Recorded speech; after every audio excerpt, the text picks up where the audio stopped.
Hey guys, I hope you're having a fantastic day. For those of you who don't know me, I'm Christina. I'm a naturopath, herbalist, gas practitioner, life coach, business coach, all those types of things. Ask me, I could probably help you. I'm also a mum of 7, so there's some noise happening in my house at the moment with little people. I've got one behind the camera who's playing with her stuff. So you might hear her as well. But what I wanted to come and talk about is something that's been playing on my mind a little bit for the last couple of probably months, maybe even like quite a bit of last year, but more significantly over the last couple of days. Like I get reminded of it every year, every so often. There is, you know how Facebook does the like it does memories, and so every year I get this memory that comes up, and it was this memory of Steve Harvey, and he had a guest on his show, and she put some cream in his hand, and you know, it's like this anti-wrinkle anti-aging type cream, and she's talking about how Oprah uses it, and he's like, oh, Oprah uses it, I want it then. So she put it on his hand, and then after she put it on his hand, she told him what it was made out of. Like one of the ingredients in that was the foreskin of baby boys is actually in this anti-aging cream. And of course his reaction was like, oh my god, what? What do you mean? You just put somebody's penis foreskin on my hand? And so he reacts to that. But it's interesting, like, because, you know, every year I get reminded of it because it comes up in my feed when I share, you know, that I shared it a little while ago. So that video comes up, and there's a part of me, like, now I know other celebrities are using this, and there's some particular ones that I have, you know, probably formed some attachments to over. I really like their work, or they do good films, or they do things that I enjoy watching, like it's entertainment wise, it's fun, etc. And I've been playing with this thing of like, oh, because that's really, like, for me it's really incongruent. Like that cream, for example, like it wouldn't be something I would ever choose to use. You know, I personally have chosen not to have my boys, you know, circumcised in any way, shape or form, but if I did, I would probably be really upset that that was being sold to the cosmetic industry for people to put on their faces. Like that would upset me. And so the first thing is, like, I wouldn't do it in the first place. There would have to be some very specific medical reasons that I would choose for that to happen. And yeah, beautiful, thank you, Chella. And the second part of that is like, I would, like, it feels really wrong for me. So it feels really wrong for me. So there's this dance that I am doing at the moment of like, and I think it is with a number of areas, because like this is just one of those extreme examples where it's really clear to see for me, it's black and white that that's wrong. For me, it's black and white that that's wrong, that industry then creates a whole bunch of other stuff that I don't agree with, and all of that type of thing. Like, for example, you know, if let's say, hypothetical, I'm not saying this is actually what happens, but this is hypothetically what could be happening, is that, you know, doctors recommending little boys getting the snip, the foreskin snip, that is, based on a medical reason.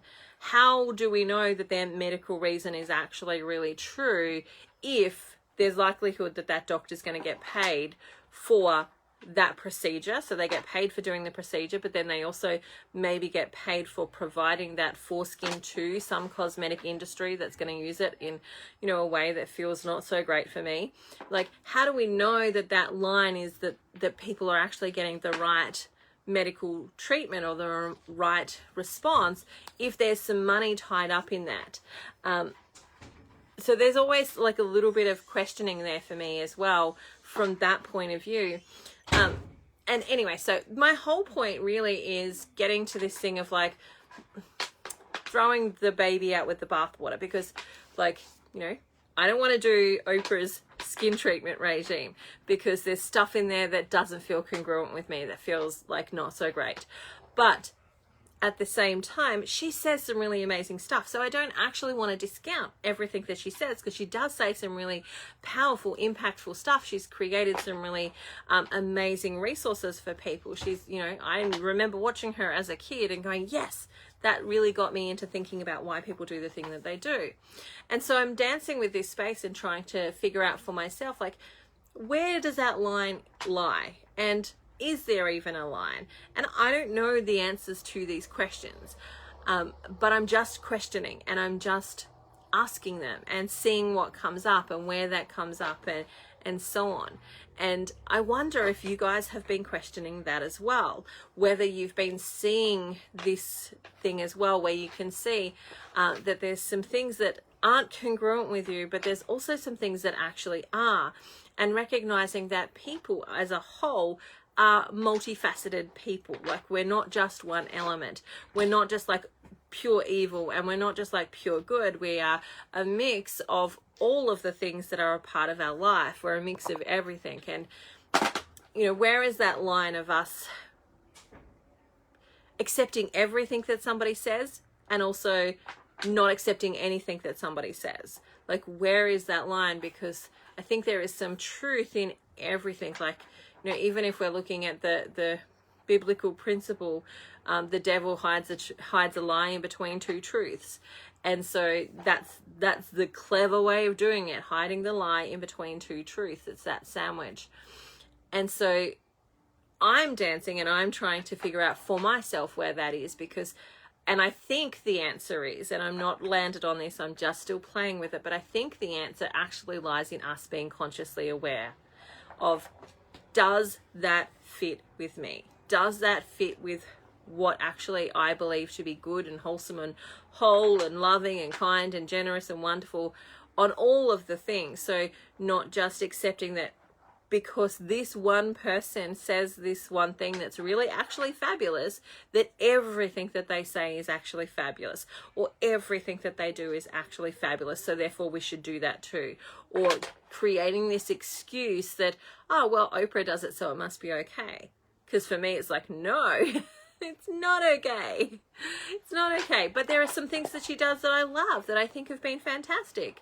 But not all of them are, and not all of them will be, because she's an individual who has her own, you know, personality and her own stuff, and, you know, all of the things. Like, she's lived her own life.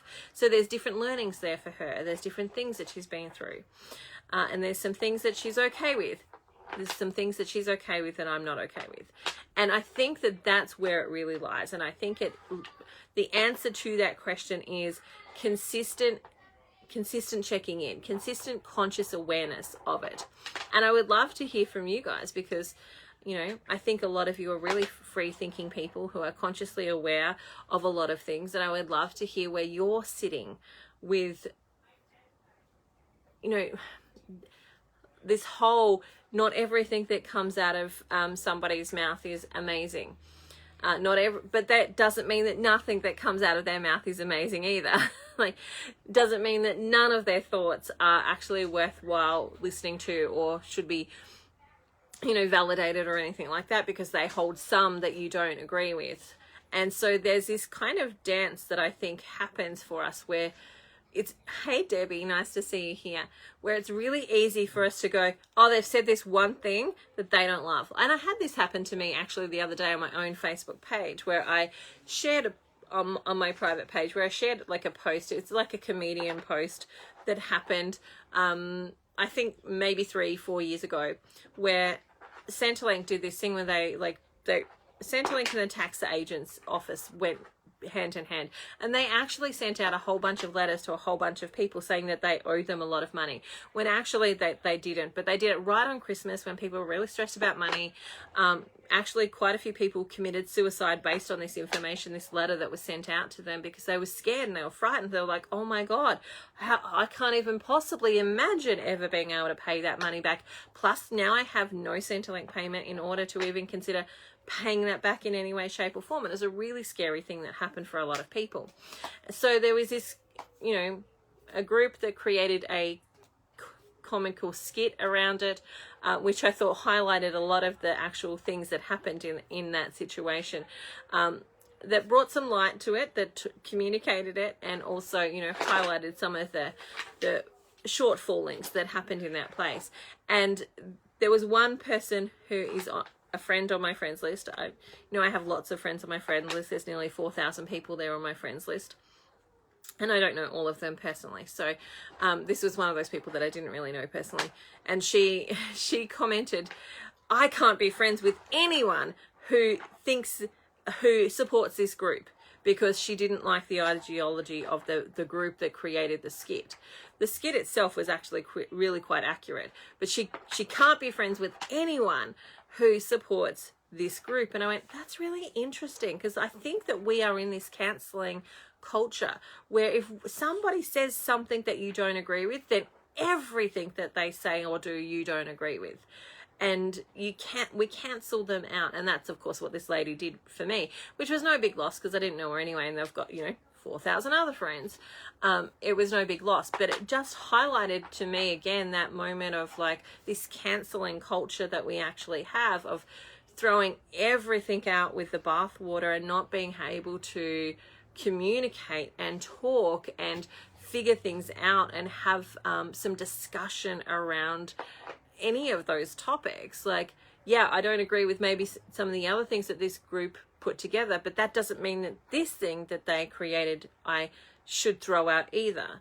Like, I think that as humans, we need to be more open and we need to be more available for this communication to take place. And it's part of the whole thing that's happening with censorship on Facebook, the people that are getting censored, and Twitter and all of the things, all of those different things, like that censorship that's actually happening.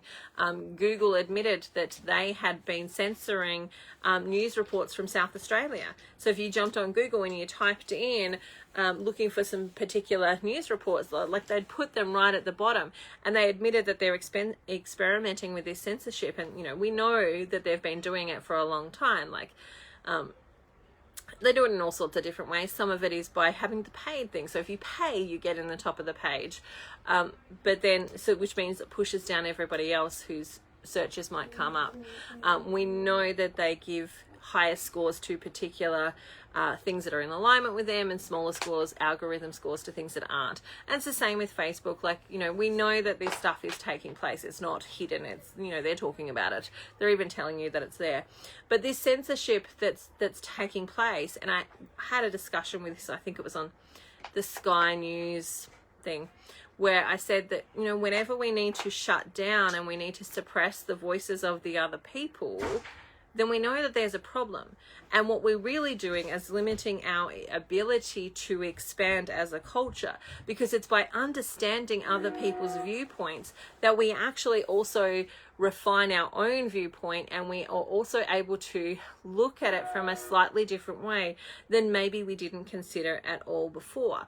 So an example of this was, I had a discussion with my with a friend this morning, and she was saying about how she's loving that the roadworks are going in from Hobart to Launceston, because it means she's going to get to Launceston faster. And my reply was, I'm in two minds about it, because I absolutely want to get to Launceston faster. I want that to happen when I'm traveling there. If I'm just traveling to that location, I want to get there faster. Yes, I get that.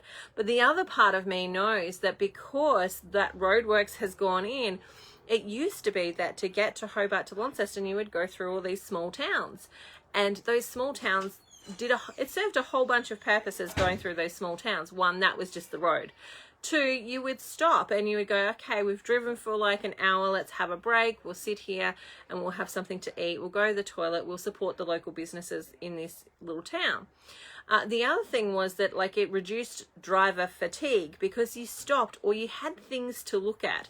Whereas now we've just got this big long highway, and it's much easier to kind of zone out and get fatigued because there's nothing to look at. There's nothing to actually grab your attention and keep you alert and keep you awake.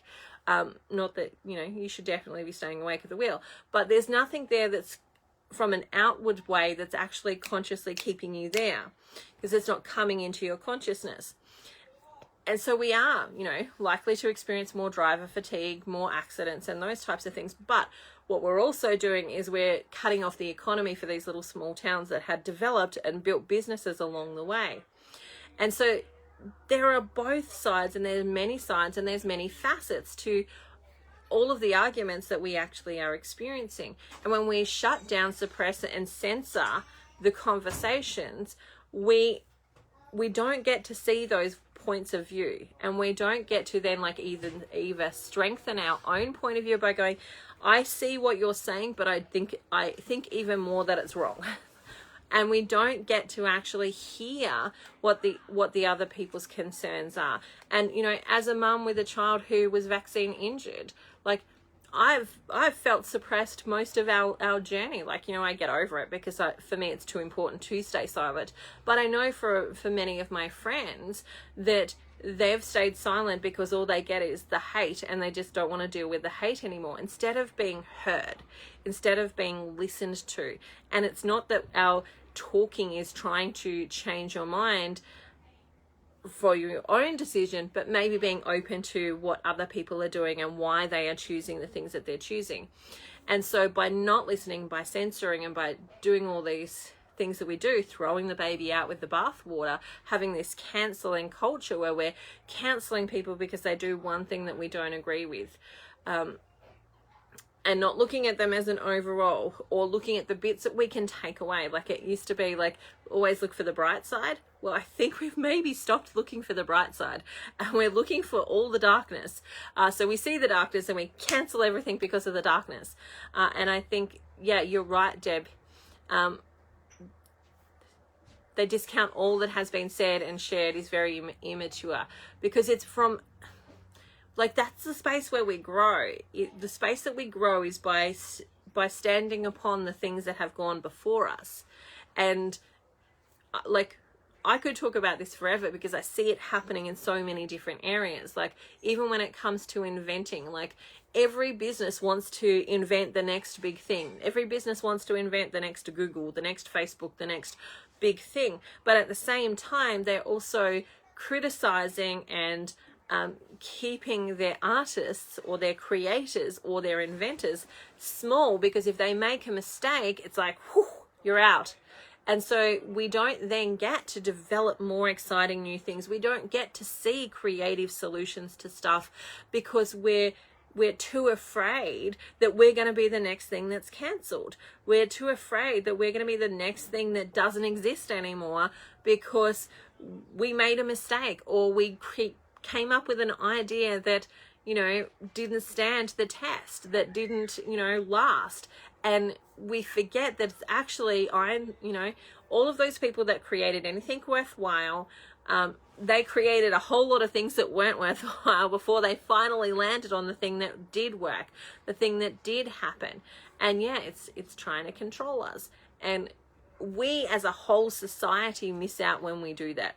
We miss out when we cancel things. We cancel people out when we cancel out the wisdom and the knowledge based on you know, some of the things that they do that we don't agree with, versus there is also some things that they do that we do agree with, and also listening and hearing their voices. I've got so many examples of this. So I won't mention the name because you guys probably know, but we have a family friend who does talks, and they also hold some political views. And so they went and did one of their talks in this particular group of people who happen to be foresters. You know, their livelihood is in forestry. It is in cutting down trees and harvesting them and doing all that stuff. That's actually their livelihood. And the political views of this person was to go in and share on the topic that they were sharing on, but also to say that forestry is a really bad thing. It should be stopped. It should be this. And while maybe there was some validation to what the speaker was saying in that we should change our ways, there was no communication around this, because if you were a listener of that talk, what you're really hearing is, your job is worthless. You should stop doing it. You're the reason that the environment is being destroyed. Your children and your livelihood should be stopped. Like, there was no, let's actually have a conversation about this so that we can get to a place where these people don't have to not be able to feed their children anymore, that they have to be unemployed. But maybe there is some solutions in this. But when we just say make the statements and we cancel out that they should even have a voice in it, we don't create this community that we're after. We don't create this, sorry. Shh. Zaya, shush. She's trying to kill me with hand sanitizer. She's not.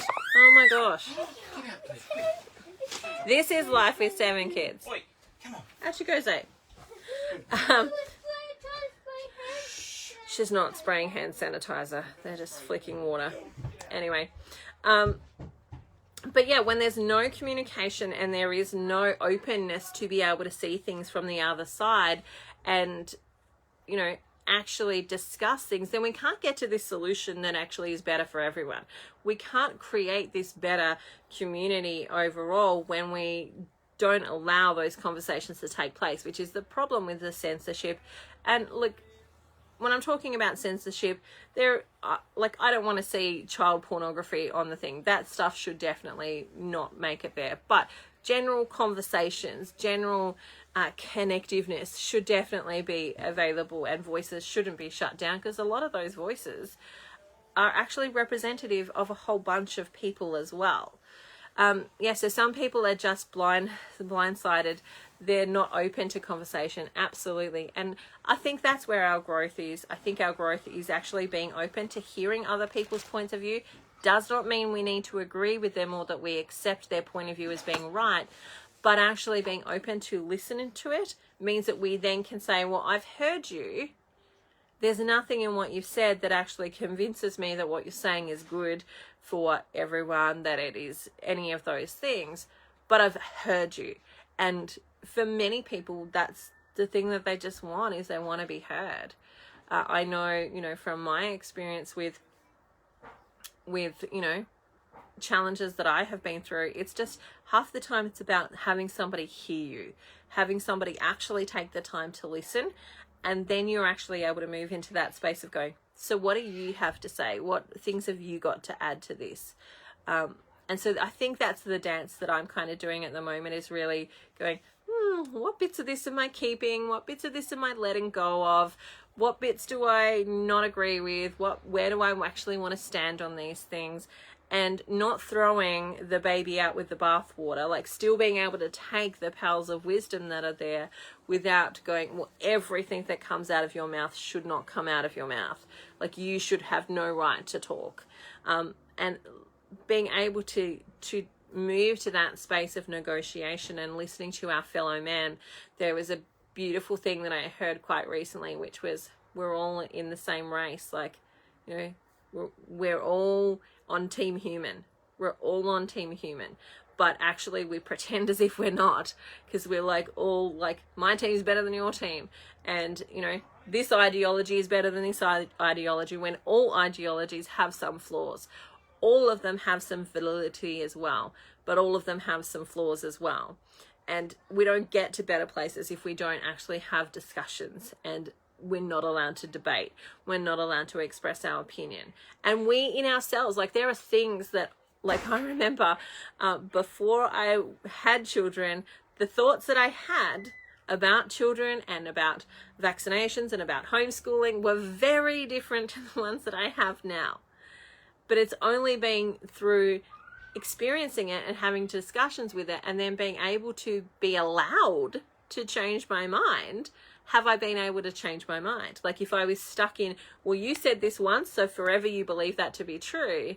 Like, that's not how it is. We actually have the ability to change our mind, and we have the ability to think differently about things, and we have the ability to have some awareness about stuff that we maybe never had awareness before because we didn't know. We don't get to that place if we don't have discussions, if we don't open conversations. We don't get to that place. So that's my dance at the moment, of like dancing with where I'm sitting with things, and consistently bringing in that openness within myself to have the ability to listen and hear. Doesn't mean I agree, but being open to listening and hearing. All right, I'd love to hear your thoughts on these types of things. Feel free to share in the comments. And yes, Deb, all lives matter. All lives matter in every way, shape or form. All right, that's it for me today. I love these conversations. Let's have more of them. Bye for now. I'll talk to you soon. See you later.